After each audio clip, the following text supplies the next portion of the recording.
हाँ हाँ हाँ हाँ। क्या हाल है सर? क्या गुड मॉर्निंग क्लास आप सब देख रहे हैं। आप सब देख रहे हैं गुरुकुल एकेडमी पाठशाला। आप क्या देख रहे हैं? गुरुकुल एकेडमी पाठशाला। जो कि आज की मोस्टली क्वेश्चन हम आ गए हैं केमिस्ट्री के ऊपर, रासायनिक विज्ञान और क्लास ट्वेल्थ का विरयन अभ्यास के तौर पे। क्या आप सब तैयार हैं आज की क्लास के ऊपर? और आज की क्लास बहुत बेहतरीन होने वाली है जिसका कोई हद नहीं।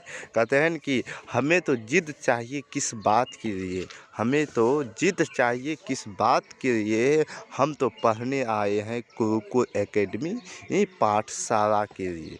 ठीक है, चलते हैं क्वेश्चन की ओर फटाफट। और जितने भी हमारे भाईगण है और इस वीडियो को क्या करना है, लाइक, सबसे पहले सब्सक्राइब कर देना है और लाइक कर देना है और साथ ही अपने दोस्तों के साथ शेयर कर देना है। ठीक है, लाइक सब्सक्राइब शेयर ज़रूरी होनी चाहिए, क्योंकि आपकी एक लाइक एक कमेंट हमको हमारे मंजिल तक पहुंचाती है, क्योंकि हम आप ही की वजह से हम है। ठीक है, कहते हैं कि जनता जनार्दन की जय। ठीक है, अब कहता है कि विरजन, पहला प्रश्न की ओर चलेंगे। कह रहा है ये थोड़ा बड़का है, ठीक है, कोई दिक्कत नहीं, बड़का है तो कोई टेंशन नहीं, तो इतना टर रहता है। तो विरजन क्या है? कह रहा है कि विरजन की परिभाषा कीजिए और इसके में कितने प्रकार के विभिन्न संभव है और प्रत्येक विरजन की संभव में एक उदाहरण का संक्षिप्त करें। अब देखो, विरजन जो होता है, विरजन जो फिजिक्स में जब हम केमिस्ट्री में पढ़ते हैं तो विरजन आप पहले अध्याय में कहता है कि दो या दो से अक्वियस पदार्थों का सजातीय मिश्रण जिसका घटक कुछ निश्चित सीमाओं के भीतर रहता है उसे विरजन के रूप में जाना जाता है, और आमतौर में अधिक मात्राओं से मौजूद घटकों की विलायक से विरजन की भौतिक अवस्था को निर्धारित करता है, जिसमें विरजन मौजूद रहता है। और विलायक के अलावा भी घटकों का विरजन क्या होता है, कहलाते हैं। तो घटकों का विरजन कहलाते हैं। अब कह रहे हैं घटकों का विरजन जैसे कहलाते हैं, तो यहाँ देखो, तुम गुरुकुल पाठशाला इधर नहीं आ सकते हैं, क्या कोई दिक्कत नहीं।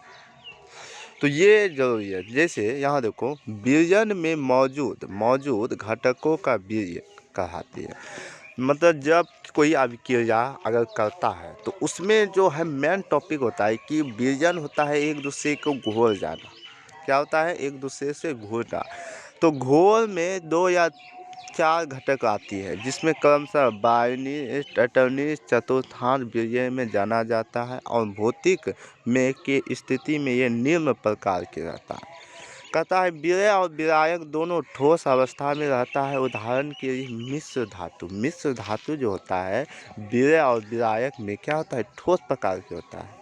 अगला है विलयन की अवस्था में विलायक की अवस्था चीनी और नमक के पेयजल से होता है। और जब ठोस अवस्था की बात की जाए, ये गैसीय अवस्था में हवा और आयोडीन वर्षा होता है। और कहते हैं कि शराब जो होता है ये विलायक और विरजन के दोनों द्रव अवस्था में होता है। आज ये बताओ कि शराब जब हम पीते हैं क्या वो ठोस होता है? नहीं होता है। क्यों नहीं होता है? क्योंकि वो जो है वो है पीने युग, और पीने युग को हम क्या कहते हैं, द्रव कहते हैं। तो जीने के शराबती पेट्रोल पी रही है, ऐसा कम नहीं करना है। ठीक है, कहता है कि मैं प्यारे विद्यार्थी, जिसमें द्रव हो या विलायक ठोस अवस्था में उसे जिग आपतम कहते हैं। अगला है द्रव में विलायक की गैसीय अवस्था में वायु का जल वाष्पश होता है। अगला है विलायक गैस की अवस्था में ये वायु होता है, विलायक द्रव की अवस्था में वर्तीय गैस की या खनिज गैस होते हैं। तो ये कुछ मुख्य बातें आपको बता दिए। अब देखो, अगर आप प्रश्न की ओर चलेंगे, बहुत अच्छी प्रश्न है, और प्रश्न नहीं चलेंगे तो क्या चलेंगे। ठीक है, तो आप सब जितने भी नए दोस्त मिल रहे हैं क्या लाइक सब्सक्राइब कर रहे हैं? क्यों हैं? क्योंकि आप इस वीडियो को ज़्यादा से ज़्यादा शेयर कीजिए, क्योंकि आपकी शेयर लाइक हमको बहुत ज़्यादा हेल्प मारती है। हेल्प नहीं मारेंगी तो हम गुरुकुल पाठशाला में पढ़ रहे हैं, तो गुरुकुल पाठशाला का कुछ खास नहीं है। अब यहाँ देखो, एक ठोस अवस्था का विरजन के उदाहरण में विलायक कोई गैसीय हो, जैसे खनिज की घुली हुई गैस, जब भी खनिज में ठोस अवस्था जब मिलाते हैं तो कोई गैस क्या होता है कि एक खनिज के आकार से होती है। नर्म पदों की परिभाषा कीजिए जिसमें मोल, मोलरता, मोलरता, मोलरा, मोलरता और द्रव्यमान प्रतिशत, यानी करीब हम 4 गो को आज परिभाषा जानेंगे। और इसको हम कहते हैं बाबू भी भाई, यानी VVI क्वेश्चन। क्या कहते हैं बाबू मेरे प्यारे विद्यार्थी, इसको कहते हैं VVI क्वेश्चन। तो गुरुकुल पाठशाला में यहाँ खाए VVI मिलता है। तो आप सब ये बिहार बोर्ड दृष्टिकोण से भी पूछा जाता है। चलिए अगला क्वेश्चन, यहाँ क्लास 12 का ही खाली क्वेश्चन पढ़ाया जाता है। आप सबको बता दें कि यहाँ क्लास 12 का जितने भी क्वेश्चन हैं, चाहे हिंदी हो, इंग्लिश हो, बायो हो, मैथ हो, सब इसमें पढ़ाया जाएगा। देखिए मोलरता का अंश क्या है। तो सबसे पहला क्वेश्चन है कि मोलरता कहता है कि मोल के अंश के लिए आमतौर में इस्तेमाल किए गए एक्स और एक्स के दाई इस्तेमाल किए गए अक्षर की घटक को दर्शाता है। इसे मोलरता की परिभाषा कहते हैं। मोलरता का मतलब जो एक्स कैंडिडेट है और उसकी एक्स की दिशा राइट या लेफ्ट की दिशाओं को क्या कहते हैं, मोलरता के घटकों की संख्या बट सभी घटकों की मोलरता की संख्या होता है। अब देखो अगला क्वेश्चन देखो बहुत शानदार कर रहा है। देखो मोलरता क्या है। मोलरता m को विभाजित करने के लिए प्रति किलोग्राम से विभाजन मोल की संख्याओं से क्या होती है, परिभाषा से अधिक किया जाता है। इस प्रकार की मोलरता व्यक्त करने की मोलरता m का कैंडिडेट बराबर विलय की मोलरता बटे क्या होता है, विलय की मोलरता बटे विलायक की द्रव्यमान के किलो। तो ये होता है इसका मोलरता का, इसको m से कैंडिडेट करते हैं। तो मतलब जिसमें प्रति किलो विलायक का क्या हो, मोल हो, प्रति किलो विलायक का मोल हो और उसकी संख्याओं को परिभाषित कुछ इस प्रकार से करते हैं। तो यहाँ तक कोई दिक्कत। तो m बराबर विलय के मोल, यहाँ लिखेंगे विलय के मोल बट विलायक का द्रव्यमान किलोग्राम। ठीक है, तो यहाँ kg बटे द्रव्यमान का क्या कहते हैं, विलायक के कहते हैं v से इंटीग्रेट। तो ये हो गया। अगला PDF की ओर देखते हैं। अगला PDF में क्या है। तो आप क्लास 12 की चल रहे हैं स्मार्ट ब्रेन एकेडमी की ओर। स्मार्ट ब्रेन एकेडमी आप सभी को हार्दिक शुभकामना देती है। आप देखो मोलरता m को लीटर को एक घन आवेश डिग्री के विलायक में विलय की मोलरता की संख्या में परिभाषित किया जाता है। मोलरता m तो विलय की मोल बटे घोल की आपतन लीटर क्या होता है, घोल के आपतन लीटर होता है। जबकि मोलरता m की जब कैंडिडेट करते हैं तो m बराबर होता है विलय की मोल बटे घोल का आयतन लीटर। तो मोलरता जो होता है जिसमें र में होता है घन मीटर, और इसमें क्या होता है, तो इस तरीक़ा से इसका कैंडिडेट होता है। ठीक है, अगर नेक्स्ट की क्वेश्चन करेंगे द्रव्यमान प्रतिशत क्या होता है। द्रव्यमान प्रतिशत कहता है कि विलायक के द्रव्यमान के प्रतिशत का इस प्रकार परिभाषा है कि द्रव्यमान प्रतिशत बराबर विलायक विलयन के द्रव्यमान बटे विलयन का कुल द्रव्यमान गुना 100, यानी कुल द्रव्यमान बटे 100। इस तरीक़ा से इसका होता है। तो आप अगर द्रव्यमान की परिभाषा करते हैं विलयन की द्रव्यमान अब बटे विलायन के कुल द्रव्यमान और दोनों को गुना 100, क्योंकि जब हमको प्रतिशत निकालना है। Good morning class, I hope कि आप सब स्वस्थ होकर बेहतर। ये क्या हो गया, आज की जो टॉपिक है जो कि हम अब थोड़ा ध्यान से देखिएगा कि हाँ चलिए थोड़ा ध्यान से देखो। अब कह रहा है कि प्रयोग के कार्य के प्रयोग में लाया गया सांद्रक नाइट्रिक द्रव्यमान में नाइट्रिक के 68 जलीय विलयन है। यदि घनातार में घना की कितना 1.504 मिलीमीटर हो तो इसके नमूने की मोलरता क्या होगी। तो सबसे पहला है नाइट्रिक एसिड जो होता है क्या होता है HNO3 होता है। क्या होता है HNO3 यानी हाइड्रोनाइट्रेट घोल। और नाइट्रिक अम्ल का जो द्रव्यमान होता है NO3 कितना है 68 डिग्री। कितना है तो इसका मौन क्या है और नाइट्रिक अम्ल का 68 डिग्री। और HN3 मोलरता में 63 डिग्री इसका क्या है मोलरता। 63 डिग्री क्या है मोलरता, क्योंकि जब हम नाइट्रेट में 3 क्या होता है सैंद्रिक में घट जाता है अधिकांश। तो NO3 मोलरता 63/N तो 0.179 इस तरीका से इसका मोल की संख्या। ठीक है।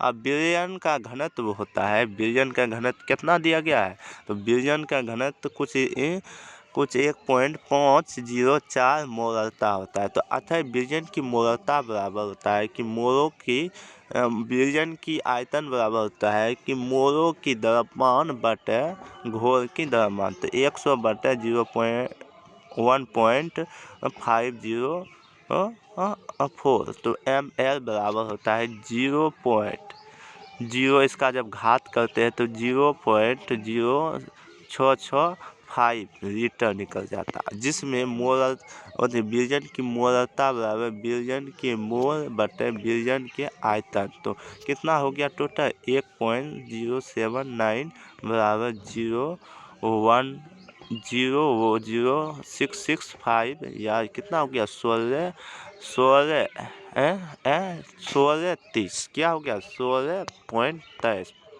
इस तरीका से इसका मोलरता आएगा। अगला क्वेश्चन की ओर चलेंगे और ये बहुत मोस्टली क्वेश्चन पूछा जाता है हमारे बिहार बोर्ड दृष्टिकोण से। आप सब इसको बढ़िया से रखना है और लाइक सब्सक्राइब कर देना है बाबू, क्योंकि एक लाइक एक कमेंट हमको बहुत हेल्प करती है, क्योंकि आप नए सिरे से हम गुरुकुल पाठशाला पढ़ रहे हैं और किसके लिए आपके लिए हम चल रहे हैं, क्योंकि आपकी अभ्यास हमको आप नई ऊर्जा देती है, क्योंकि हमें इसमें मन लग गया है बाबू। कहता है ग्लूकोज की एक जलीय विलयन कितना है 10 10 विलयन की विलायक घटक पर प्रत्येक का मूल अंश क्या है। यदि विलयन की घनत्व 0.2 मीटर हो तो विलायक की मोलरता क्या होगी। तो सबसे पहले हमको mm का अर्थ होता है, जैसे आपको W का अर्थ होता है, आप सबको याद करना है कि वो ग्राम का घोल होता है, यानी 10 ग्राम क्या है ग्लूकोज मौजूद है। तो 10 ग्राम क्या है ग्लूकोज मौजूद है। अब पानी की द्रव्यमान है 10 में 10 और 100 में 10 तो 90 ग्राम है, तो 0.092 किलोग्राम है। तो 10 किलोग्राम ग्लूकोज में 10/180 मोलरता का 0.055 मोल। अतः HO2 के ग्राम कितना है 90 ग्राम। तो कितना है 90 ग्राम। 90 ग्राम क्यों है, जब हम मोलों की संख्या निकालें तो 9 बटे निकलेंगे 9 गुना 8 वह 18। तो कहते हैं कि 18 पंचे 90 तो 5 मोल निकल गया। अब मोलरता की संख्या क्या है आपको बता दें, मोलरता की संख्या जब है तो 0.05 बराबर 009 यानी इसकी भाग इसकी, क्योंकि मोलरता का मतलब हो गया कि द्रव्यमान की संख्या बटे क्या हो गया मोलरता की संख्या। तो दोनों बराबर टोटल निकल गया 0.06। आप देखो ग्लूकोज की मोलरता क्या होता है, ग्लूकोज की मोलरता होता है कि 0.0 अब 5 पर 0 पॉइंट तो कितना हो गया 0.1। तो HO2 अंश होता है H, इसका मोलर का अंश होता है 1। तो 1 में 0.1 करते हैं तो 0.99 रेशो आता है। जैसे 99 रेशो आता है, अब याद रखो जैसे 999 रेशो आता है तो उसमें कुछ दिक्कत आती है कि किलोग्राम घोल की आयतन बराबर 100/1/2 मिलीलीटर बराबर कितना हो गया 83 मिलीलीटर या 0.0833 होता है, जिसमें मोलरता की संख्या होता है 0055 मोलो या 005 और टोटल कितना हो गया 0.7 मिली, तो उसका एम इंडिकेट करते हैं। तो कितना प्रोसेस लगा बाबू इसको बनाने में। अब देखो कुछ और प्रश्न की ओर चलेंगे, और प्रश्न जो इम्पोर्टेंट चाहिए उतना ज़्यादा इम्पोर्टेंस नहीं है, जो इम्पोर्टेंस है इसमें ज़्यादा हिसाब है, उसको हम चलेंगे।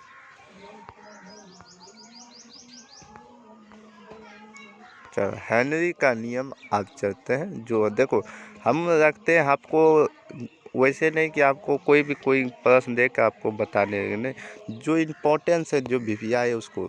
चलिए अब 1.111 में बताया कि ताप बढ़ने में गैसों की विविधता हमेशा कमी की आवृत्ति क्यों होती है। सबसे पहला प्रश्न है, सबसे मोस्टली प्रश्न ये देखते हैं पूछा जाता है। तो कहता है कि तरल गैसों में के तुलना में ऊष्माक्षेपी प्रक्रिया होती है। क्या होती है? ऊष्माक्षेपी।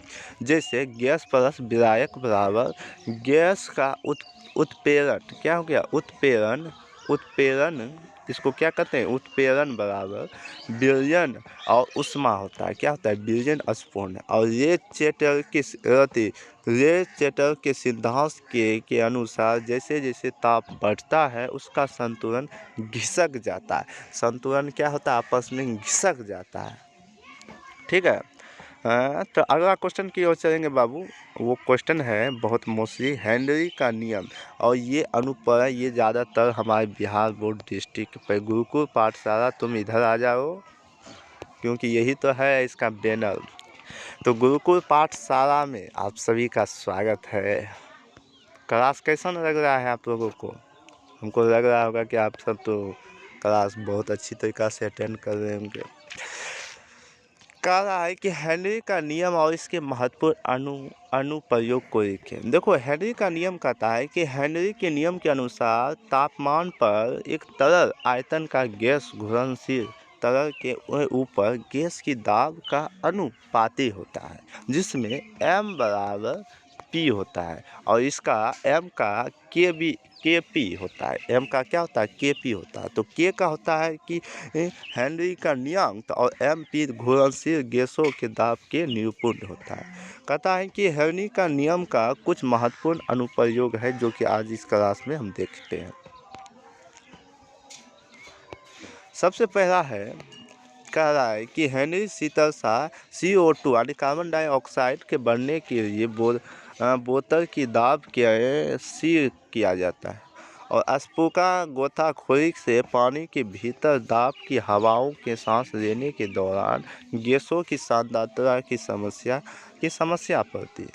जब गोताखोरी की सतह पहुंचते हैं तो वो धीरे धीरे कम हो जाते हैं, और जिससे निकलने वाले गैस रक्त नाइट्रोजन बुलबुले बनते हैं। एक कोशिकाओं के तरल में और एक चिकित्सक स्थिति बनता है, और जिस मोड़ पर वह जो दर्दनाक या खतरनाक होते हैं उसको झुकाने और बचाने की गोताखोरी का उपयोग किया जाता है, जिसमें हीलियम 11.7 He या 56.2 नाइट्रोजन या ऑक्सीजन क्या होता है 32.1 यानी 32.1% का पतला हवा में भर दिया जाता है। तो हीलियम की बात की जाए तो 11.7 है, और नाइट्रोजन की बात हो गया 46.2 है, और ऑक्सीजन क्या है? ये ऊंचाई के ऑक्सीजन के दाब पर समुद्र जो तल होता है, इसके परिणाम स्वरूप रक्त में ऑक्सीजन की कम की सांद्रता होती है, और रक्त की ऑक्सीजन की परवाह तो ही कमज़ोर होती है, और सोचने में ऑक्सीजन क्या होती है? असमर्थ हो जाती है, और ऐसे लक्षण को एमेरिया के रूप में भी जाना जाता है। एमेरिया के रूप में भी इसको जाना जाता है। तो यहाँ तक कोई दिक्कत बाबू नहीं ना? तो मतलब ये एक हेनरी का कुछ प्रयोग है, कुछ थे। अब यहाँ देखो हेनरी का कुछ अनुसरण करेंगे, और ये देखिए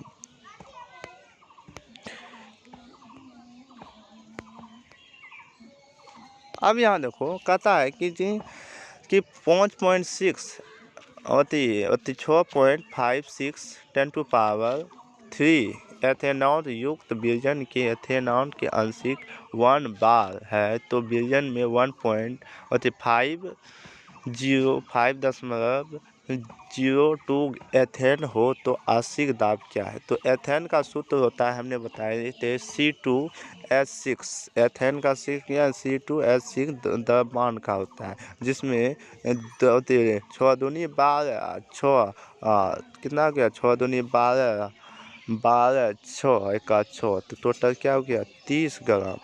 अगर ये 30 हो गया 6 दूनी 12 दूनी 24 36 हो गया, ठीक है। अब कहता है कि विरजन में कितना 6